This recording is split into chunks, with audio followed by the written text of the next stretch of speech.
नमस्कार दोस्तों, स्वागत है डेली स्टडी में। इस वीडियो में बिहार पुलिस कांस्टेबल के लिए मिक्स क्वेश्चंस का प्रैक्टिस सेट लेकर आया हूं, जिनमें कि हम आपको थोड़ा बहुत एक्सप्लेन करने की कोशिश करेंगे। इस वीडियो में कुल मिलाकर 25 क्वेश्चंस हैं, जिनमें कि बिहार स्टैटिक्स और इनके अलावा और सारे जीके और साथ ही हिंदी का क्वेश्चंस भी है, इंग्लिश का भी क्वेश्चंस है और इनके अलावा आपको करंट अफेयर्स भी मिल जाएगा जो कि बिहार का है। तो चलिए शुरू करते हैं। पहला प्रश्न आपके स्क्रीन पर आ चुका है। बिहार विभूति के नाम से किसे जाना जाता है? बिहार विभूति किसे कहते हैं, ये आपको सोचना है, ठीक ना। प्रत्येक प्रश्न का जवाब आपको 3 सेकंड मिलेगा, ठीक ना। चलिए समय लगा देते हैं। बिहार विभूति के नाम से किसे जाना जाता है? Anurag Narayan Sinha, option number A सही जवाब। ये तो हुआ बिहार विभूति, लेकिन एक प्रश्न आप ये जानते हैं कि बिहार के पहले मुख्यमंत्री कौन थे?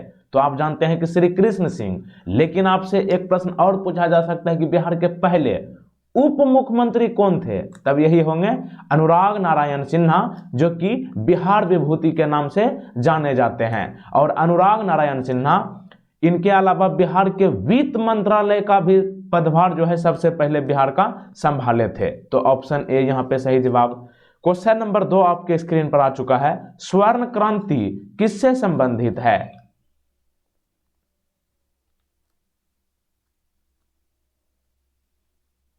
स्वर्ण क्रांति जो है बागवानी और शहद से संबंधित है।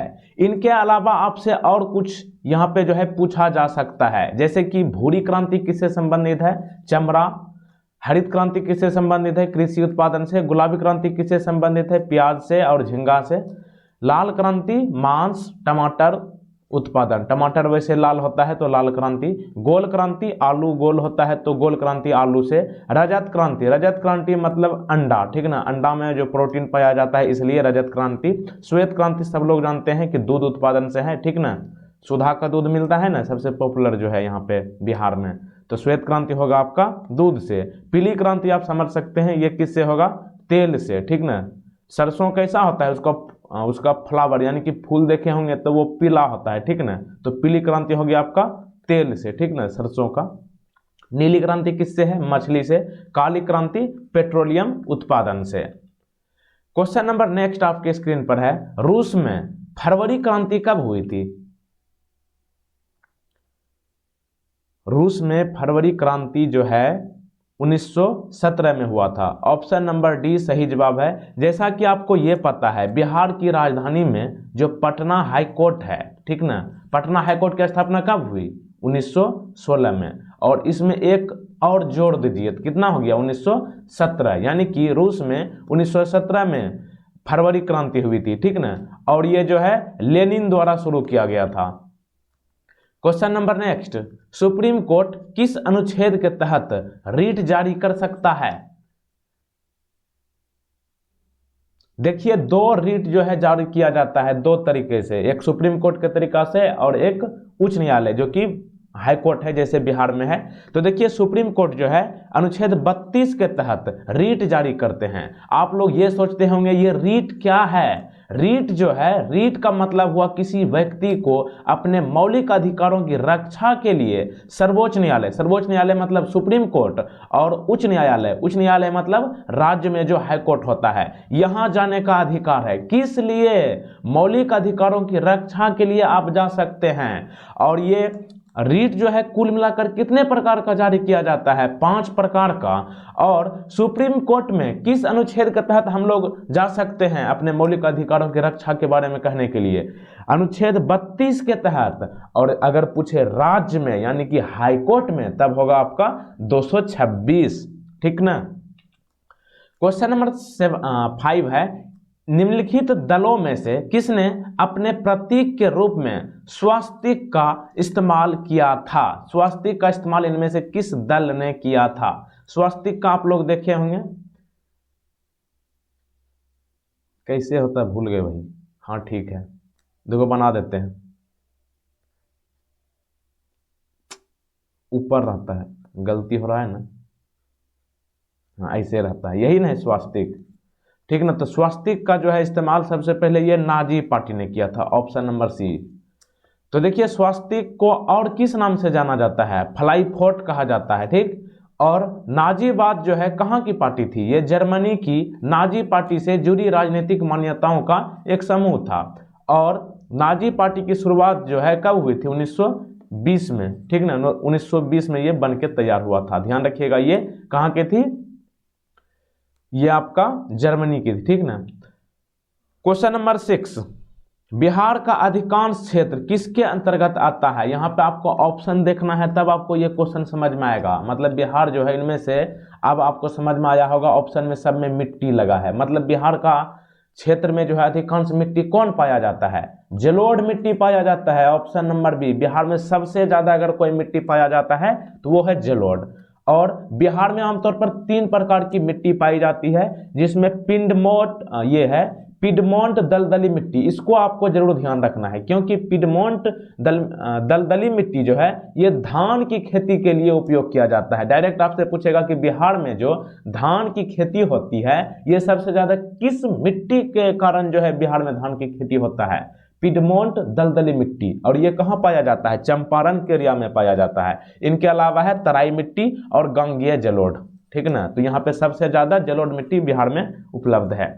क्वेश्चन नंबर 7, बिहार के एक भारतीय किसान नेता कौन थे। बिहार का एकमात्र भारतीय किसान नेता था जिन्होंने जमींदारों और अंग्रेजों के खिलाफ आंदोलन के अधिकारों के लिए आंदोलन शुरू किया था, उसका क्या नाम था।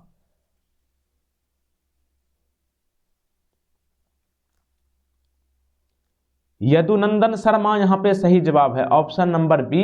और ये जो यदुनंदन शर्मा के द्वारा किसान, ये जो आपका भारतीय किसान नेता थे और इन्होंने जमींदारों और अंग्रेजों के खिलाफ जो आंदोलन किए थे, इसको क्या कहा गया था, रेरा सत्याग्रह कहा गया था, ठीक ना। रेरा सत्याग्रह के नाम से अंग्रेजों के खिलाफ जो है जमींदारों के लिए जो यदुनंदन शर्मा ने आंदोलन किए थे, उसको क्या कहा गया था, रेरा सत्याग्रह आंदोलन। क्वेश्चन नंबर 8, बिहार में अखिल भारतीय किसान सभा की गठन किसने किया था। किसान सभा का गठन, इसमें लगा दीजिए अखिल भारतीय, इसकी गठन जो है किसने किया था। बहुत ज्यादा पॉपुलर क्वेश्चन है, स्वामी सहजानंद सरस्वती ने इसकी स्थापना की थी। क्वेश्चन नंबर 9, सिपाही विद्रोह के समय, जी हाँ, सिपाही विद्रोह जो 1857 का है, जिसे 1857 की क्रांति कहते हैं। 1857 की क्रांति मतलब सिपाही विद्रोह के समय भारत का गवर्नर जनरल कौन था।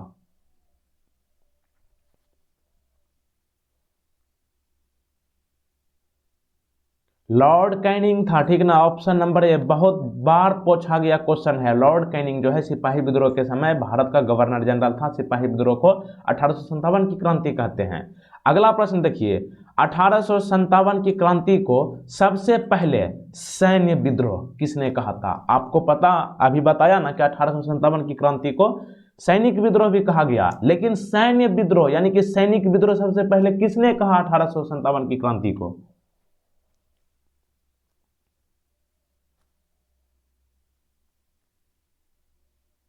जॉन लॉरेंस ने कहे हैं, option number C. Question number 11, अभी वही चलेगा क्रांति 1857 की। 1857 की क्रांति की शुरुआत कहां से मानी जाती है, मतलब कहां शुरुआत हुई 1857 की क्रांति की। Option number C, Meerut. Meerut में कहां, मतलब मेरठ कहां है, उत्तर प्रदेश में। और 1857 की क्रांति यानी कि सिपाही विद्रोह सबसे पहले किस दिन शुरू हुआ था, 10 मई को 1857। ध्यान रखना है, मेरठ, ये भी पूछा गया है। भारत का पहला गवर्नर जनरल जिसने सती प्रथा समाप्त की, उसका क्या नाम था। सती प्रथा के बारे में मैं आपको बता दूं कि सती प्रथा, पहले आप क्वेश्चन देख लीजिए। सती प्रथा समाप्त की भारत का पहला गवर्नर जनरल, उसका क्या नाम था, विलियम बेंटिंक था। तो देखिए आप बताते हैं कि सती प्रथा का मतलब क्या हुआ। अगर किसी भी मतलब महिला की, उसका पति अगर मर जाता है तो पति के साथ ही महिला को भी जला दिया जाता था। इसे कहा जाता था सती प्रथा। और सती प्रथा की अंत जो है राजा राममोहन राय के सहयोग से विलियम बेंटिक द्वारा खत्म कर दी गई। कब, 1829 ईस्वी में। क्वेश्चन नंबर 13 आपके स्क्रीन पर है, पलासी की लड़ाई सिराज उद दौला और किसके बीच लड़ा गया था। पलासी की लड़ाई जो है सिराज उद दौला के बीच हुआ था। एक और कौन था, तो ये था आपका रॉबर्ट क्लाइव, ये अंग्रेज थे, ठीक ना। रॉबर्ट क्लाइव और सिराज उद दौला के बीच प्लासी की लड़ाई हुई थी। प्लासी की लड़ाई कब हुई थी? 1757। 13 क्वेश्चंस कंप्लीट, मतलब हम लोग आधे रास्ते को सफर कर चुके हैं। आपको बताना चाहूंगा कि सबसे पहले अगर आप नए हो तो चैनल को सब्सक्राइब करने के बाद इस बेल आइकन को प्रेस जब कीजिएगा तो ध्यान रहे ये ऑल नोटिफिकेशन वाला जो ऐसा वाला आइकन आएगा इसको आप जो है क्लिक कर लीजिएगा। किसको? यहाँ पे आप देख रहे हैं इस तरह पे यहाँ पे आपको क्लिक करके रखना है ताकि नए अपडेट का नोटिफिकेशन सबसे पहले आपको मिले। बाकी आप समझदार हो, लाइक कर दीजिए वीडियो को। क्वेश्चन नंबर 14 कर लेते हैं, बहुत अच्छा है। किसे ब्रिटिश भारत के बाबर के रूप में जाना जाता है? बाबर तो आपको पता है, बाबर जो कि पानीपत की प्रथम लड़ाई लड़े थे 1526 में। उसी तरह एक ब्रिटिश भारत में जो है बाबर के नाम से किसे जाना जाता था? रॉबर्ट क्लाइव को जाना जाता था। ऑप्शन नंबर डी सही जवाब। रॉबर्ट क्लाइव वही है जो कि प्लासी के युद्ध में लड़े थे सिराजुद्दौला के साथ। अगला क्वेश्चन करंट अफेयर्स का बिहार का है, ध्यान से आप बताइएगा। क्वेश्चन आप कर लीजिएगा लेकिन इसका एक अंदर क्लू पॉइंट पूछेगा तो फंस जाइएगा, लेकिन प्रश्न आप देख लीजिए। सितंबर 2020 में केंद्रीय मंत्रिमंडल ने बिहार के किस जिला में एक नए अखिल भारतीय आयुर्विज्ञान संस्थान की स्थापना को मंजूरी दी है?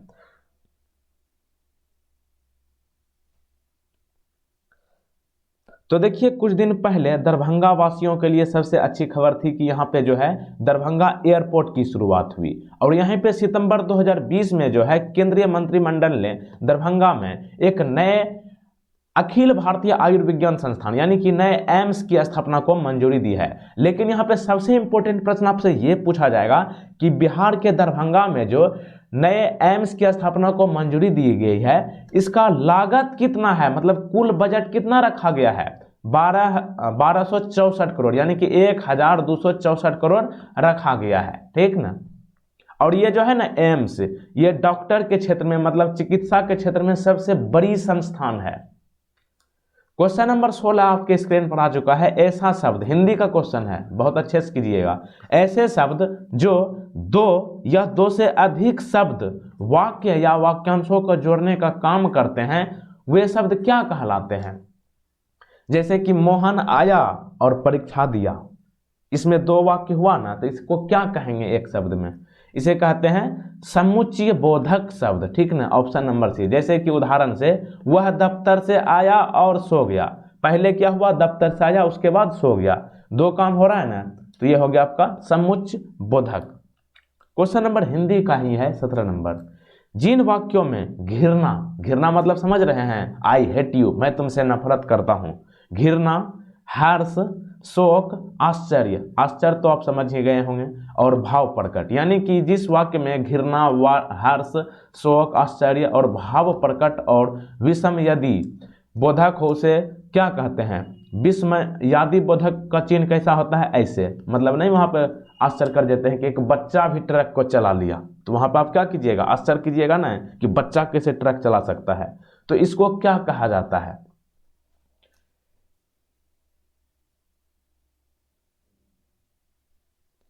इसे कहते हैं विस्मयादि बोधक। Option number D. जैसे कि उदाहरण के लिए, जैसे मैंने आपको बोला कि एक बच्चा भी ट्रक चला सकता है, तो आप आश्चर्य कीजिएगा, तो वहां पे जो है ना उस सब शब्द में, मतलब उस सब वाक्य में ऐसा वाला सिंबल दे देते हैं। जैसे कि वाह, तुमने तो बिहार पुलिस में सिलेक्शन ले लिया, इसमें जो है विस्मयादि बोधक कहाँ पे है? ये है वाह, ठीक ना, वाह। हम आपको चावसी दे रहे हैं, वैसे आप सिलेक्शन लीजिए जल्दी। Question number 18। जिन शब्दों से क्रिया की विशेषता का पता चले उसे क्या कहते हैं? क्रिया मतलब क्या? इंग्लिश में वर्ब कहते हैं। वर्ब के बारे में जो बताए उसे क्या कहते हैं हिंदी में?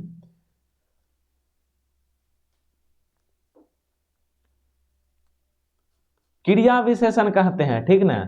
जैसे कि एक उदाहरण लीजिए, वह धीरे धीरे खाना खाता है, वह खाता है, इसमें यह क्रिया हुआ, ठीक ना, जिसे इंग्लिश में क्या कहते हैं? वर्ब कहते हैं। और वह खाना कैसे खाता है? धीरे धीरे, तो धीरे धीरे हो गया आपका क्रिया विशेषण। और क्रिया विशेषण को इंग्लिश में क्या कहते हैं? वर्ब के पहले, ठीक पहले लगा दीजिए एड, एड वर्ब, ठीक ना। Question number 19। भारतीय संघ के किस भाग में संघ और उसका क्षेत्र विषय दिया गया है? संघ और उसका क्षेत्र, यह आपका प्रथम भाग में दिया गया है? ऑप्शन नंबर ए सही जवाब है। तो देखिए संविधान का भाग 1 कहता है, यानी कि प्रथम कहता है कि भारतीय राज्यों की सीमाओं को स्थापित करने, नाम बदलने, विलय करने या बदलने का कानून है। मतलब भारत में आप कितने भी राज्य बना लो, राज्य को मिला करके उल्टा पुल्टा कर दो, मतलब उत्तर प्रदेश को बिहार में मिला दो, बिहार को उत्तर प्रदेश में मिला दो, या दोनों को अलग अलग कर दो, ये सब जो है संविधान के भाग 1 में कहा गया है। लेकिन आपसे पूछा जाएगा कि भारतीय संघ के किस अनुच्छेद में संघ और उसका क्षेत्र के बारे में कहा गया है? तो ध्यान रखिएगा अनुच्छेद 1 से 4 तक, और ये भाग 1 है, ठीक ना। क्वेश्चन नंबर 20 आपके स्क्रीन पर आ चुका है। UNHCR का पूरा नाम क्या है? UN से तो फाइनल हो गया है कि यूनाइटेड नेशंस है, लेकिन HCR का क्या होगा? तो देखिए इसका पूरा नाम होगा United Nations high commissioner for refugees, और इसको हिंदी में क्या कहते हैं? शरणार्थियों के लिए संयुक्त राष्ट्र के उच्चायुक्त। शरणार्थी मतलब क्या? आप लोग कुछ दिन पहले सुने होंगे रोहिंग्या मुसलमान सुने हैं ना, तो यही है शरणार्थी, मतलब किसी दूसरे जगह से कहीं पे बस जाना, यही को कहते हैं। और United Nations high commissioner for refugees की स्थापना कब हुई? 14 दिसंबर 1950 को। हेडक्वार्टर पूछा जा सकता है, इसका हेडक्वार्टर जेनेवा में है। जेनेवा कहाँ है? स्विट्जरलैंड में। क्वेश्चन नंबर 21 आपके स्क्रीन पर, बिहार में, मतलब बिहार के बारे में, देखिए यहाँ पे गलती लिख दी, ऐसे लिखना था, बिहार के बारे में कौन सही है? यहाँ पे आपको बताना है, इतना जो ऑप्शन मिलने वाला है, बिहार के बारे में कौन सही है? 5 ऑप्शन मान लीजिए कि मिल जाएगा, दे देते, नहीं दिए, चलिए कोई दिक्कत नहीं, सब के सब जो है सही है। आपको जानकारी देने के लिए मैं इस क्वेश्चन को लिया था। लोकसभा की सीटें बिहार में कितना है? 40 है, लेकिन जिला कितना है? 38। और बहुत स्टूडेंट्स ये समझते हैं कि बिहार में जितना जिला है उतना लोकसभा है। ऐसा नहीं है भाई, जितना कहीं कहीं पे जो है ना बिहार में कोई कोई छोटा बहुत छोटा है जिला, तो इसी कारण जो है 40 है, कोई कोई बड़ा है, तो इस सब मिला करके जो है ना 40 लोकसभा की सीट है। राज्यसभा की सीट कितना है? 16 है। विधानसभा की सीट कितना है? 243 है। और यहाँ पे ये गलती से टाइप कर दिए हैं, ठीक ना, आपको फंसाने के लिए। यहाँ पे मैंने एक बार पूछा था कि बिहार में प्रमंडल की संख्या कितनी है, तो ये लोग जो है आंसर किए थे 38। भाई बिहार में जिलों की संख्या है 38, प्रमंडल की संख्या 9 है। प्रमंडल को इंग्लिश में क्या कहते हैं? डिवीजन। समझ गए? जैसे कि बिहार की राजधानी पटना है ना, तो उसी तरह कुछ छोटे छोटे जिले के जो है ना राजधानी कह सकते हैं, प्रमंडल है। कुल मिलाकर 9 प्रमंडल है। और आपको ये बताना है कमेंट बॉक्स में कि बिहार का राज्य पशु, ठीक ना, बिहार का राज्य पशु और राज्य पक्षी क्या है, ये आपको कमेंट बॉक्स में बताना है। क्वेश्चन नंबर 22 आपके स्क्रीन में है, इनमें से किस राज्य में भारत के किसी भी राज्य के युवाओं का अनुपात सबसे अधिक है? मतलब भारत का कौन ऐसा राज्य है जहां पर युवाओं, मतलब युवा मतलब समझ रहे हैं, हम लोग जो तैयारी कर रहे हैं, हम लोग तो युवा है ना, तो बिहार मतलब भारत के किस राज्य में सबसे ज्यादा युवा है, ये आपको बताना है।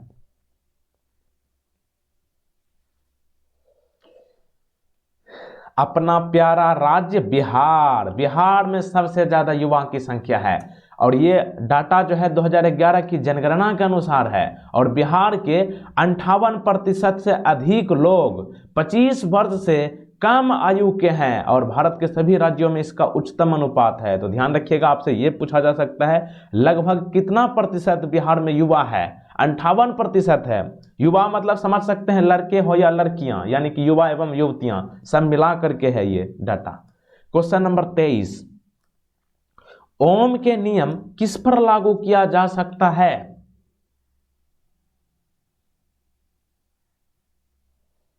ओम का नियम प्रतिरोधक पर लागू किया जाता है। ऑप्शन नंबर ए। प्रतिरोध का SI क्या होता है? ओम होता है। ओम का सिंबल क्या है? तो आप देख सकते हैं, इतना बड़ा मैंने इसलिए लिखा कि आपको ध्यान में रहे, इस तरह का चिन्ह होता है ओम का, ठीक ना।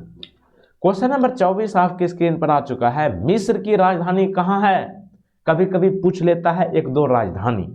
मिस्र की राजधानी आपको बताना है, मिस्र की राजधानी है काहिरा। ऑप्शन नंबर सी। इनके अलावा और कुछ राजधानियों को याद रखना है, जैसे कि मिस्र की राजधानी आपका काहिरा हो गया, और रवांडा, रवांडा की राजधानी कहाँ है? किगाली। और इसी से मिलता जुलता नाम है युगांडा। युगांडा की राजधानी कहाँ है? किगाली। उसका राजधानी कहाँ है बोलिए? भूल गए हम, बाद में बता देंगे, कमेंट में कर देंगे, नहीं तो आप लोग बताइएगा। युगांडा की राजधानी कहाँ है? और रवांडा, रवांडा की है किगाली, युगांडा साला भूल गए, देख लो। अगला देख लीजिए, एक है सेशेल्स की राजधानी, ये आपका विक्टोरिया है। और नामीबिया की राजधानी कहाँ है? ये आपका होगा विंडहोक। ऑप्शन नंबर यहाँ पे क्या होगा? मिस्र की राजधानी काहिरा होगा। आगे चलते हैं, देखिए, हाँ देखिए, आप ध्यान रखिएगा, रवांडा एक है, रवांडा, इसकी राजधानी कहाँ है? रवांडा की राजधानी है किगाली, ठीक है ना। ये कंफ्यूजन वाला है, इसलिए आपको बता रहा हूँ। रवांडा की राजधानी है किगाली। और एक जो मैंने आपको बोला ना युगांडा, युगांडा की राजधानी है कंपाला। और ये जो है ना यूपीएससी में भी एक समय में पूछा था, क्योंकि नाम देखिए, रवांडा और युगांडा एक जैसे है ना, तो ध्यान रखिएगा। रवांडा, रवांडा से होगा किगाली और युगांडा से होगा कंपाला। क्वेश्चन नंबर 25, इंग्लिश का एक क्वेश्चन, मतलब समझ सकते हैं कि हम आपको देखने के लिए थे कि आपको समझ में आता है कि नहीं। समझ में आएगा तब क्वेश्चन जो है इंग्लिश का भी कराएंगे। एक क्वेश्चन मात्र आपको लिए थे समझाने के लिए, ताकि आपको समझ में आएगा तो हम क्वेश्चन लाएंगे, नहीं तो छोड़ देंगे।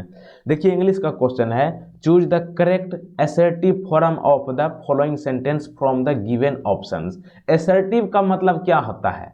पॉजिटिव, ठीक ना। पॉजिटिव मतलब अच्छी सोच। और निगेटिव का मतलब क्या होता है? माइनस, मतलब निगेटिव मतलब नकारात्मक सोच। असर्टिव मतलब सकारात्मक सोच। मतलब ये जो सेंटेंस दिया गया है इसको असर्टिव फॉर्म में कन्वर्ट करना है। कहने का मतलब ये सेंटेंस जो है इसको सकारात्मक सोच में इसको कन्वर्ट करना है। जैसे सेंटेंस क्या है? बुक्स आर नॉट अवेलेबल, मतलब कह सकते हैं असर्टिव और नेगेटिव उल्टा शब्द है। जैसे दिन का उल्टा क्या होता है? रात होता है। तो उसी तरह books are not available, Hindi क्या होगा? किताबें उपलब्ध नहीं है। इसको पॉजिटिव में किस तरह से बोलेंगे? ये क्वेश्चन आपसे पूछना चाहती है, बताइए तो। बुक्स आर नॉट अवेलेबल ये निगेटिव है, इसको पॉजिटिव करना है, क्या होगा? बुक्स आर अवेलेबल, तो ऑप्शन नंबर ए, मतलब यहाँ पे है किताबें उपलब्ध नहीं है, और इसको असर्टिव करेंगे तो किताबें उपलब्ध है। और इसे ही कहते हैं असर्टिव सेंटेंस, जो कि कन्वर्ट करने के लिए कहा गया था। बताइएगा कि ये इंग्लिश का क्वेश्चन आपको समझ में आया कि नहीं। अगर समझ में आ जाएगा तो क्वेश्चन इंक्लूड करना शुरू कर देंगे, और स्पेशल इंग्लिश का क्वेश्चन भी आपको कराने लग जाऊंगा। तो 25 क्वेश्चन आपका कंप्लीट हो चुका है। एक प्रश्न आपके लिए है, बिहार दिवस, बिहार दिवस कब मनाई जाती है? बहुत आसान है, आपको कमेंट करके बता देना है। और इस वीडियो का पीडीएफ आप डाउनलोड जरूर कर लीजिए, लिंक नीचे डिस्क्रिप्शन में दिया गया है। डेली स्टडी का ऑफिशियल टेलीग्राम चैनल, लिंक देखिए। ओरिजिनल चैनल ज्वाइन करना है तो आप डिस्क्रिप्शन के लिंक से जाइए, नहीं तो टेलीग्राम पर जो है ना डुप्लीकेट चैनल बहुते बना दिया गया है डेली स्टडी के नाम से, इसलिए आप जो है नहीं तो टेलीग्राम पर जाके सर्च कीजिएगा बिना स्पेस के डेली स्टडी ऑफिशियल। यहाँ पे देख रहे हैं ना इतना, यहाँ तक सर्च करना है, लेकिन स्पेस नहीं देना है, ओरिजिनल मिल जाएगा। और वीडियो को आप लाइक कीजिए, शेयर कीजिए, और चैनल पर नया हो तो चैनल को सब्सक्राइब कर लो, और बेल आइकन को प्रेस करने के बाद ऑल नोटिफिकेशन वाला बेल आइकन क्लिक कर लेना। और जो है आपके स्क्रीन पर आ चुका है वीडियो, आप जरूर इसको देख लो। और चैनल पर बिहार पुलिस का स्पेशल प्लेलिस्ट वहां पे दिया गया है, वहां पे आपको बिहार पुलिस का जितना भी क्वेश्चंस कराया हूं सब के सब प्लेलिस्ट बना दिया गया है। वहां पे आपको कहीं बौखने की जरूरत नहीं है, सभी क्वेश्चंस एक साथ मिल जाएगा। तो देख लेना, लिंक नीचे डिस्क्रिप्शन में दे दूंगा बिहार पुलिस का प्लेलिस्ट का, कमेंट बॉक्स में। जय हिंद, जय भारत, जय बिहार। तब तक देखते रहिए डेली स्टडी।